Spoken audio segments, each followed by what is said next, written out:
நம்ம கமருதீன் வந்து தன்னைத்தானவே ஒரு ஆக்ஷன் ஹீரோ நினச்சிக்கிட்டு பண்ணிட்டு இருந்த காமெடியெல்லாம் இப்போ வந்து கொஞ்சம் அந்த வீக்கெண்டில் செருப்படி வாங்கினதுக்கப்புறம் அடங்கி இருந்தாலும் உள்ளுக்குள்ளே இருக்கிற அந்த ஒரு காமருதீன் அது இன்னும் அப்படி இருக்குன்னு தான் சொல்லணும். ஏன்னா நம்ம வழக்கம் போல் வந்து இப்போல்லாம் லைவ் பார்க்காதவங்க கூட பரவாயில்ல, ரீல்ஸ்லேயே எல்லாம் வந்துடுது. ஸோ இவர் வந்து பார்வதி கிட்ட வந்து அவரோட ஃபீலிங்ஸ், அவரோட உணர்ச்சிகளை கொட்டுற மாதிரி கையில் வந்து HORN அப்படின்னு எழுதியிருக்காரு. அது என்ன வீட்டுக்குள்ள ஆறு நடிக்கிறத பற்றி என்ன பேசுறதுக்கு என்ன இருக்குது? நம்ம ஆளுங்க எக்ஸ்ட்ரா ஒரு ஒய் சேர்த்துருக்காங்க. ஒய் அங்கே அவர் சொன்னாரா, அதை காட்டில் என்னன்னு தெரில. பட் ஆனால் இவங்க 2 பேரும் இதுக்கு முன்னாடி நடந்த கான்வர்சேஷன் வச்சு பார்க்குறப்போ இவங்க வெளியே போய் பாபிக்யூ லஞ்ச் சாப்பிட ஆசைப்பட்டவங்களாச்சே. ஸோ கண்டிப்பாக வந்து கமருதீன் வந்து இப்படி தான் சொல்லியிருப்பாரு, ஹானி அப்படின்னு சொல்லியிருப்பாருன்னு சொல்லிட்டு நம்ம ஆளுங்க வந்து டீகோட் பண்ணி வச்சுருக்காங்க. சரி, ஓகே. இதை பற்றி வந்து ஏன் பேசுகிறோன்னா, இன்னைக்கு பார்வதி வந்து நோ மீன்ஸ் நோ அப்படின்ருச்சு. இந்த நோ மீன்ஸ் நோன்றதை சொந்தமாக நான் டக்குன்னு என்னமோ யோசிச்சு சொன்ன மாதிரி நான் வந்து சீன் போடக்கூடாது. நேற்று நம்ம சப்ஸ்கிரைபர் கீழே கமெண்ட்டில் வந்து நோ மீன்ஸ் நோன்னு போட்டு ஒரு பெரிய கமெண்ட் எழுதியிருந்தாங்க. அவங்களுக்கு வந்து நேற்று நம்மளோட ரிவ்யூவில் நம்ம இந்த பார்வதி கமருதீன் விஷயத்தில் வந்து கமருதீனோட டச்சை பற்றி பேசுறது ஓகே, பட் எல்லா பள்ளியும் தூக்கி கமருதீன் மேலே போட்டுறக்கூடாது, பார்வதிக்கு ஒரு ஸ்பேஸ் கொடுத்துருக்காங்க அப்படின்ற மாதிரி நம்ம ஒரு ரொம்ப விலாவரியாக பேசணும். நான் திரும்ப அந்த ஒரு கமெண்ட்டுக்காக விளக்கம் கொடுத்து டைம் வேஸ்ட் பண்ண விரும்பலை. அவங்க என்ன புரிஞ்சுக்கிட்டாங்கன்னா, ஒரு பொண்ணு நோ சொன்னால் நோ தான் அர்த்தம்னு சொல்லி அது என்றைக்குமே அதில் அந்த நிலைப்பாடு அதில் என்றைக்குமே வந்து உடன்பாடு இருக்குது. அது வந்து டவுட்டே இல்லை. அந்த பொண்ணு வந்து ஸ்பேஸ் கொடுக்குதா, ஓகே சொல்லுதா, பழகுதா, ஓகே வாட் எவர். நோ சொல்லிடுச்சுன்னா நோ தான், அதில் எந்த ஒரு மாற்று கருத்து இல்லை. இன்னைக்கு வந்து பார்வதி அதை டைரெக்டாகவே சொல்லிருச்சு, நம்ம 2 பேத்துக்குள்ள ஓகே ஒருத்தருக்கு ஒருத்தர் ஒரு பேட்டிலில் விட்டு கொடுக்காம ஹெல்ப் பண்ணக்கூடிய ஒரு விஷயம் டெவலப் ஆச்சு. அது அடுத்த இதுக்கு போகக்கூடாது. இந்த ஜெயில் டாஸ்க்கு அப்புறம் லைட்டாக ஒரு விஷயம் தென்படுதில்ல, அந்த மாதிரி இது போயிடக்கூடாது. இது ஆரம்பித்தாலும் வேஸ்ட்டு, அதுக்கு நான் ஆள் இல்லை, இது வெளியே போனாலும் வளராது தொடராது அப்படின்னு ஸ்ட்ரிக்டாக இல்லை, ஓப்பனாகவே சொல்லிருச்சு. இந்த கமருதீனோட ரியாக்ஷன் தான் பார்க்குறப்போ வந்து ஒரு மாதிரி என்ன சொல்கிறது, ஏன்பா உனக்கு வந்து கேரக்டர் வைஸும் சரி, மற்ற விஷயத்துலையும் வந்து வாயிலையும் சரி, பேசுகிற வார்த்தைகள்லையும் சரி, எல்லாத்துலேயும் கெட்ட பேர் வாங்கிட்ட. உனக்குன்னே வீட்டுக்குள்ளே ஒரு பொண்ணு சப்போர்ட்டாக கூட சுற்றிக்கிட்டு இருந்துச்சு. அந்த பொண்ணை வந்து இம்ப்ரெஸ் பண்ண ட்ரை பண்ணி அந்த பொண்ணுமே இப்படி சொல்கிறப்போ வந்து ஏன்பா திரும்ப திரும்ப போய் ஏதோ நோண்டுற மாதிரியே நடந்துக்கிற இந்த சென்ஸ் வந்து அந்த அந்த ஃப்ரேமில் கமருதீனை பார்க்குறதுக்கு ஒரு மாதிரி கேவலமாக அசிங்கமாக தானே இருக்குது. ஏன்னா நம்ம கொஞ்சம் கெத்தாக இருந்திருக்கலாமே. ஒரு பொண்ணு வந்து நமக்கு பாடம் எடுத்து, இல்லைப்பா இதுதான் விஷயம் புரிஞ்சுக்க, உன்னோட லிமிட்டை தாண்டி வந்துடாத எனக்குள்ள அப்படின்னு சொல்கிற அளவுக்கு வச்சுக்கூடாது. நம்ம கொஞ்சம் கெத்தாக இருக்கணும். இல்லை நம்ம அந்த இடத்துல வந்து நம்ம கெத்தாக இருக்கணும்னா ஆம்பளைனா கெத்தாக இருக்கணும், பொண்ணுங்கள்ட்ட பாடம் கேட்ட ஆசைங்க அப்படி சொல்ல வரல. மற்ற விஷயத்தில் கோட்டை விட்ட சரி, ஒரு பொண்ணு உனக்கு ஒரு ஸ்பேஸ் கொடுத்துச்சு, அதில் அந்த பொண்ணு என்ன லிமிட்டை சொல்ல வருது, அந்த லிமிட்டோட நீ நின்று மெயின்டைன் பண்ணி நீ கொஞ்சம் கெத்தாக இருந்துக்கலாமேன்னு சொல்ல வரேன். அட்லீஸ்ட் அந்த ஒரு விஷயத்தில் வந்து பரவாயில்லப்பா, பண்ணுற விஷயம் தான் ஹீரோ மாதிரி இல்லை, அட்லீஸ்ட் சீரியல்லையாவது ஹீரோ பண்ணுற மாதிரி இங்கே ஏதோ ஒரு விஷயம் ஒரு ட்ராக் ஓடி அதில் கொஞ்சம் கெத்தாக பார்க்குறதுக்கு ஒரு இமேஜ் வச்சுருக்காருன்னாச்சும் வெளியே தெரியும்ல. இங்கே வந்து அந்த சொன்னதுக்கப்புறம் வந்து இவர் ஏதோ அப்ரோச் பண்ணியிருக்காரு போல், அடுத்த கட்டத்துக்கு அப்ரோச் பண்ணுற மாதிரி ஒரு சைனோ அந்த மாதிரி அறிகுறிகள், இந்த மாதிரிலாம் அறிகுறிகள்லாம் கொடுக்க போய் தான் வந்து பார்வதி வந்து இந்த மாதிரி சொல்லுது. இப்போ நிறைய பேர் பார்வதி ஒன்றும் லேசப்பட்ட ஆள் இல்லை, பார்வதி மட்டும் அப்படி அப்படின்னு சொல்லுவாங்க. அதுக்கு நம்ம நேற்று ரிவ்யூ பார்த்தீங்கன்னா புரியும். நேற்று அந்த ஒரு பாயிண்ட் ஆஃப் வியூவில் நேற்று பேசியாச்சு. இன்னைக்கு ஓப்பனாகவே அந்த பொண்ணு வந்து நோ மீன்ஸ் நோன்ற மாதிரி, வேணாம்ப்பா இது இங்கே நிற்கட்டும் இவ்வளோதான் அப்படின்னு சொல்கிறப்போ கண்டிப்பாக அதை சப்போர்ட் பண்ணி தான் பேசணும். ஸோ இவங்க கான்வர்சேஷன் இப்படி போச்சு. இதுக்கப்புறம் நம்ம திவாகர் வந்து சரி ஓகே, ஃபஸ்ட்டு இதை 2ஆக பிரிப்போம். திவாகர் எப்பயும் போல கேமராமேன் அடிச்சு காட்டாரு. அவரை பொறுத்த வரைக்கும் அது அவரோட ஸ்ட்ரென்த்துன்னு நினச்சி பண்ணுறாரு. ஸ்ட்ரென்த்தாக இருக்கட்டும் இல்லாமல் இருக்கட்டும், அவர் எதை வச்சு ஃபேமஸ் ஆனாரோ அதை உள்ளே பண்ணுறாரு, அது தப்பே சொல்ல முடியாது. இது 2 பார்ட்டாக பிரிக்கிறேன்.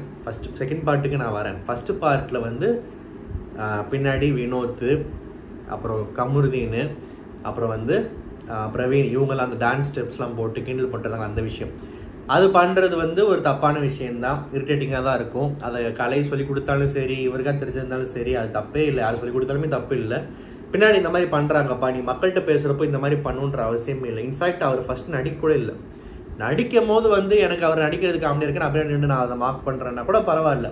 அவர் சீரியஸாக அவரோட நிலைப்பாடை பற்றி இந்த ஷோ பற்றி ஏதோ அவர் வந்து ரிவ்யூ பண்ணி அவரோட பாயிண்ட் ஆஃப் வியூவை மக்கள்கிட்ட பதிவு பண்ணி பேசிகிட்டு இருக்கிறப்போ, சீரியஸாக பேசிகிட்டு இருக்கிறப்போ பின்னாடி நின்று டான்ஸ் ஆடுறது காமெடி பண்ணுறது வந்து பார்க்குறதுக்கு வேணால் வேடிக்கையாக இருக்கலாம். பட் அது ஒரு தப்பு தான்.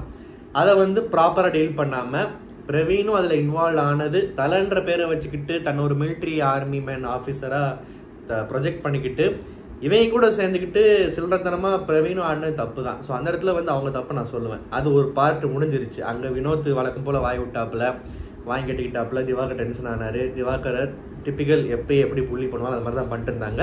ஹவுஸ்மேட்ஸ் எல்லாம் அந்த பார்ட்டு ஃபஸ்ட்டு பார்ட்டில் திவாகருக்கு சப்போர்ட் பண்ணாங்க. இதுதான் முக்கியமான விஷயம். பார்ட் 2 என்னாச்சு, இந்த பக்கம் போய் சட்டையை கழட்டி பண்ணிட்டு இருந்தார். இந்த வசூல் ராஜா சீனை பண்ணுறேன்னு சொல்லிட்டு. வசூல் ராஜாலே வந்து உலகநாயகனே வந்து ஒரு கருப்பையனோட தான் பண்ணுவார்.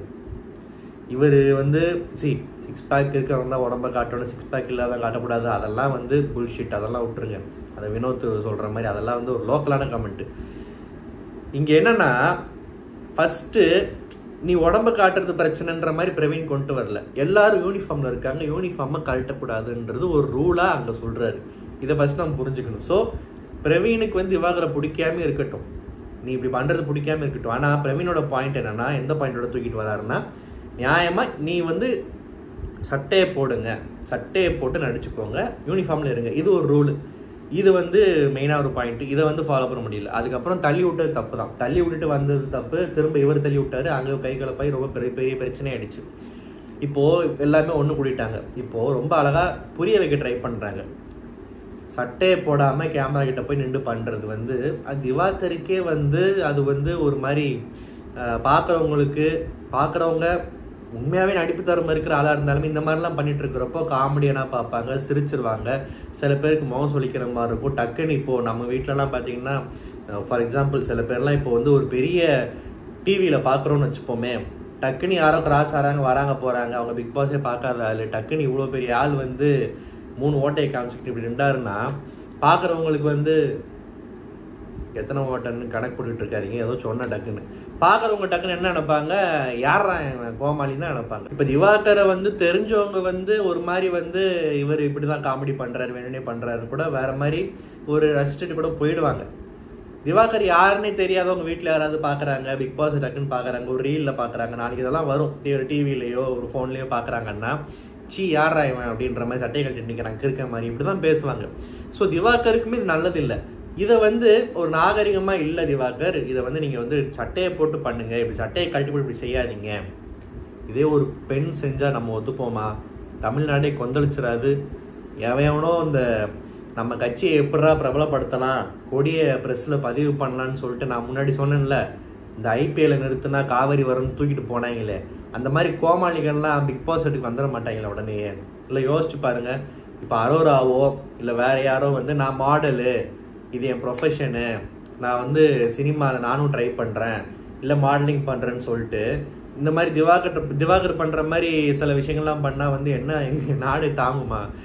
அட்லீஸ்ட் நாடு தாங்குமானா நார்த் இந்தியாவில் தாங்குமா இல்லையான்னு தெரியல, தமிழ்நாடு தாங்காது. அது நம்ம பார்த்த வரைக்கும் நம்ம பார்த்து வளர்ந்த கல்ச்சர் அதுதான்.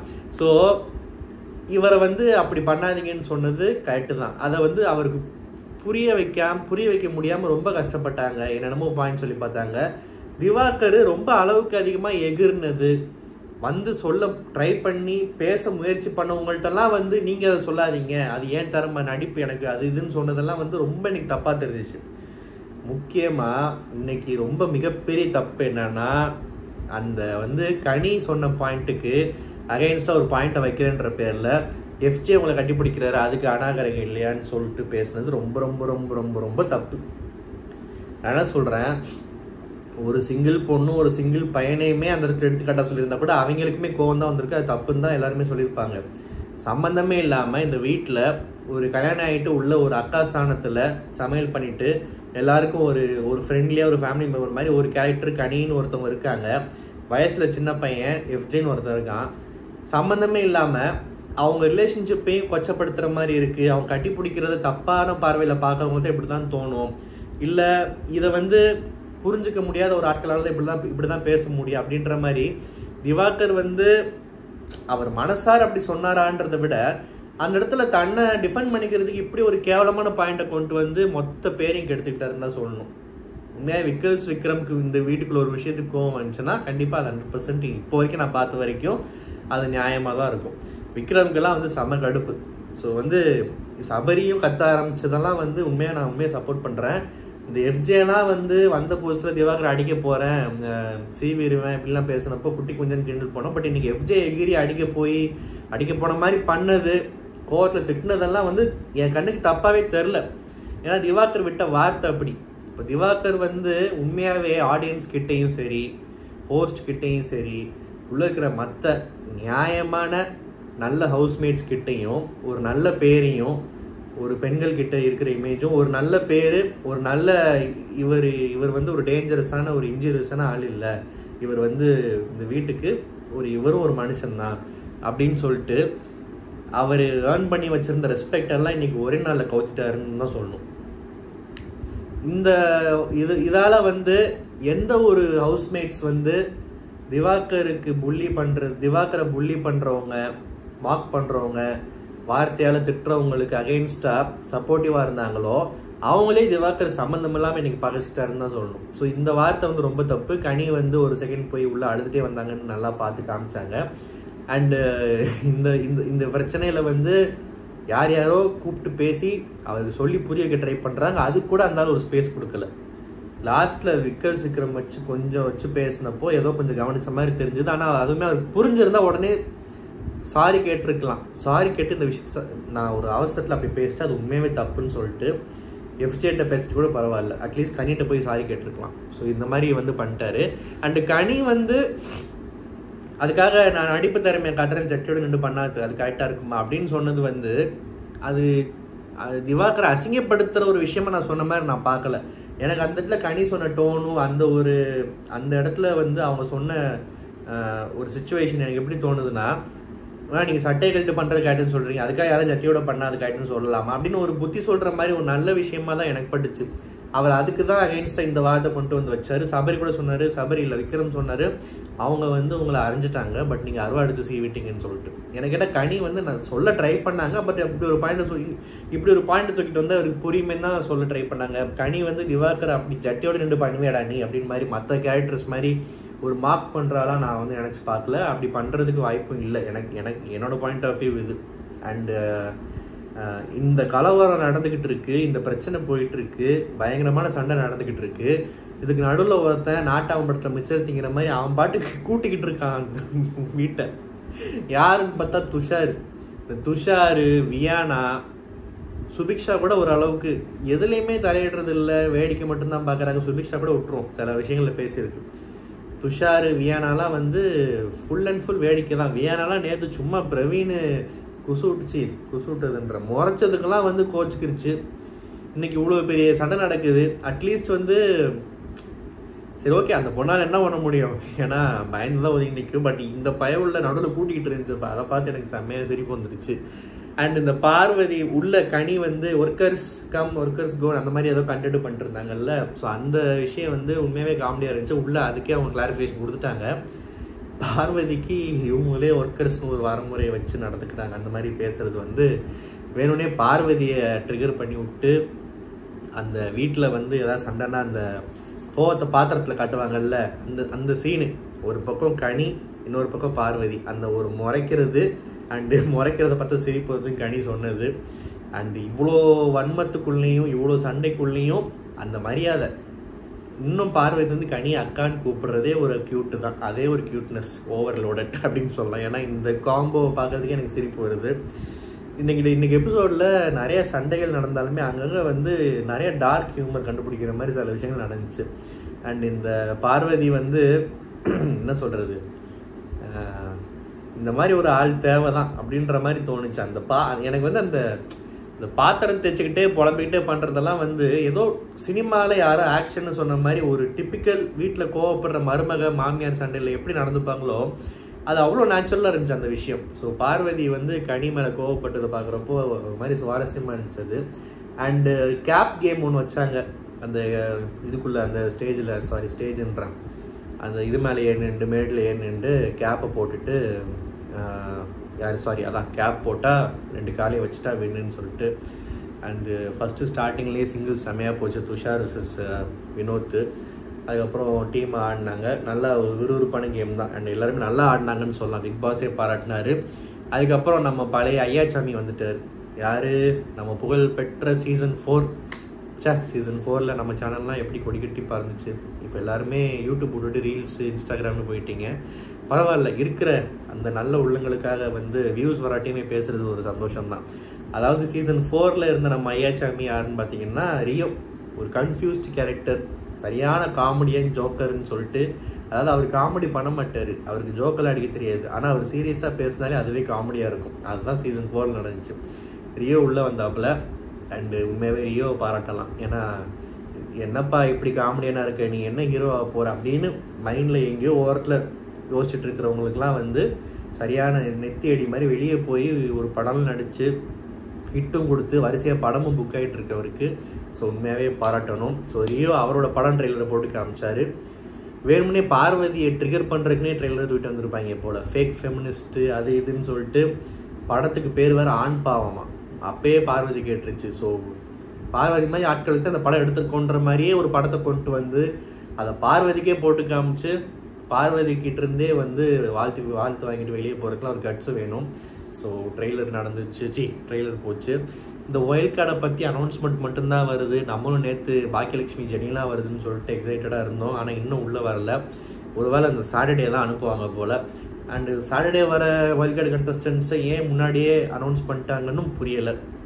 சரி, ஓகே, பொறுத்து இருந்து பார்ப்போம்.